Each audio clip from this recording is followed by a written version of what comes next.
bund og grund hele den der parole om, vi bestemmer selv, hvornår vi vil slås, er jo rigtig fed. Problemet er jo bare, når vi ikke er i stand til at styre det selv. Fordi en ting er, at vi kan sige, at vi bestemmer selv, hvornår vi vil slås, men når politiet angriber, så er det rent faktisk ikke os selv, der bestemmer, vel? Men så kan vi så bestemme, at vi vil forsvare os, og vi sætter os ned for tæsk. Og der har det sådan, vi kan ikke bede folk til vores demonstrationer om, i sådan en situation, hvor politiet angriber, at så skal de sætte sig ned og få tæsk. Hele sådan den der riot, og hele den der revolutionsromantik, den er, altså, den tid er slut, altså. Det eneste, der fungerer med den, det eneste formål, den har nu, det er, at den er sådan en ventil, der lukker op for folks vrede og frustrationer, og så kan man slås med politiet og så videre. Men i virkeligheden så kommer det tit til at fungere kontrarevolutionært, fordi at al den vrede, man har mod en hel masse ting, den lukker man ud mod politiet, som slet ikke er dem, man egentlig er vred på. Ja. Jamen, jeg synes bare ikke, det er helt rigtigt, fordi vi kan ikke løbe fra vores historie.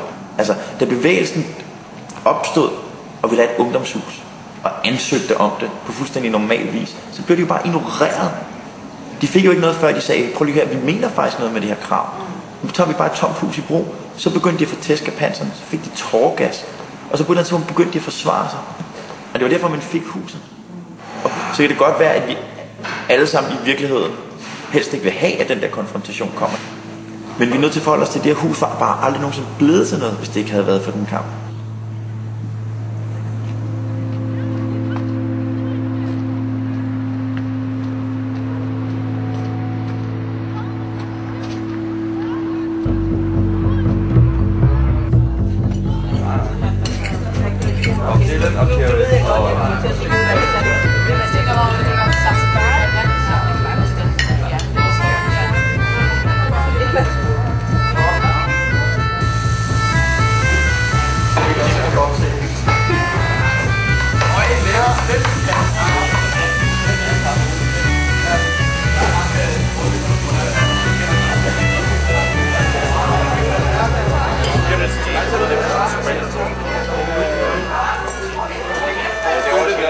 Og så kommer det dagsaktuelle, det var samme aften, at Nørrebro gik op i vold. Det vil godt have lov at advare, der kommer nogle ret uhyggelige billeder. Punkeren og betjenten. Og det gider vi ikke se mere.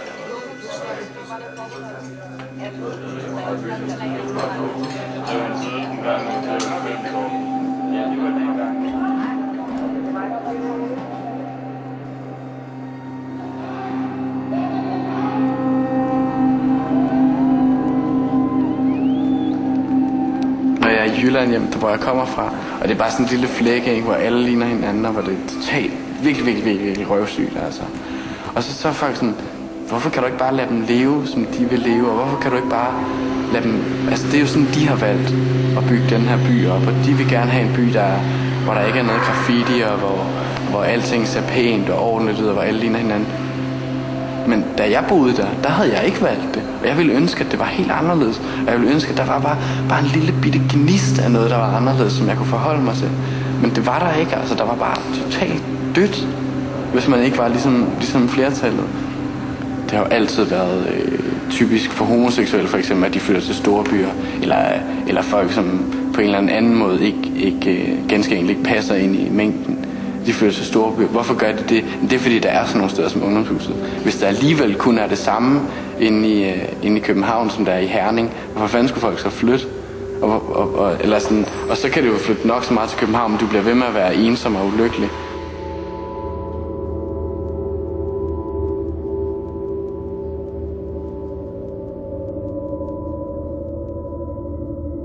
Den fond, som vil købe Ungdomshuset på Nørrebro tilbage til de unge, der bruger huset, trådte i dag frem. Der er etableret en fond, og vi har viljen til at købe huset fra faderhuset, sådan at Ungdomshuset på Jagtvej 69 kan fortsætte sine aktiviteter i et aftale med fondsbestyrelse. Lige nu står vi rimelig stærkt. Vi har en fond bag os, og vi arbejder på nogle forskellige løsninger af juridisk karakter. Og derfor er det vigtigt, at vi stadigvæk har politikernes goodwill osv. Som sagt er det stort set kun faderhuset, som er imod, at vi skal blive herinde. Og hvis faderhuset, hvis vi kan overtale dem til at sælge til den her fond, så er huset sådan set reddet. Og det er jo altså ikke ulovligt at ringe ud til dem og snakke med dem. Og det behøver man ikke at sige som en trussel. Man behøver ikke at ringe op og sige, vi flår knæskallerne ud på jer, hvis I flytter ind i vores hus. Men man kan godt ringe derud og sige, at man er bekymret for dem eller et eller andet.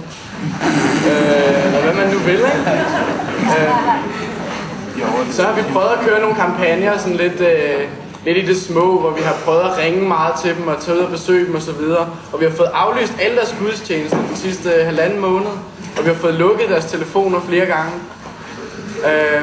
Vi har lige fået i dag, har de skrevet på deres hjemmeside, at de begynder at holde offentlige gudstjenester igen. Og det er jo selvfølgelig en helt klar opfordring til os, til at tage ud og besøge dem ude i Rødovre på søndag. Og som vi snakker om på sidste stormøde også, det er vigtigt, at de her ting, for de der gudstjenester osv., at det er fredeligt.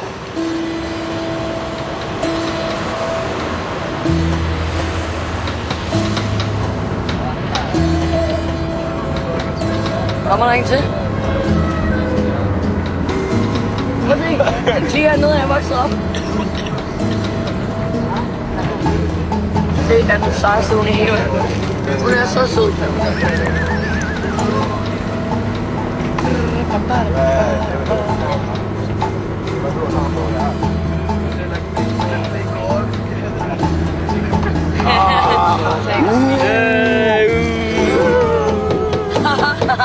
Det ligner lort, mand.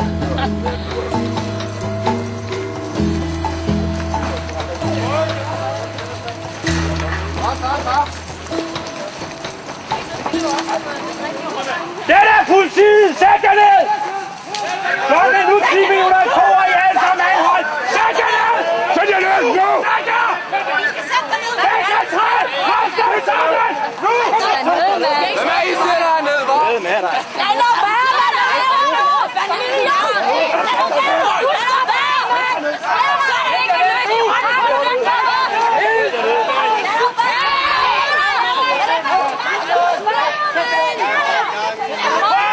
Den næste, der løber, bliver slået i kortet! Forstår I nu?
Hallo, hvad fanden laver I fucking fascistsvin?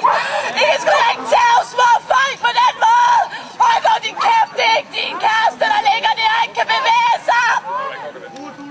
Det er normal politik, at man ikke forhandler med terrorister, da det kun opmuntrer til mere terrorisme.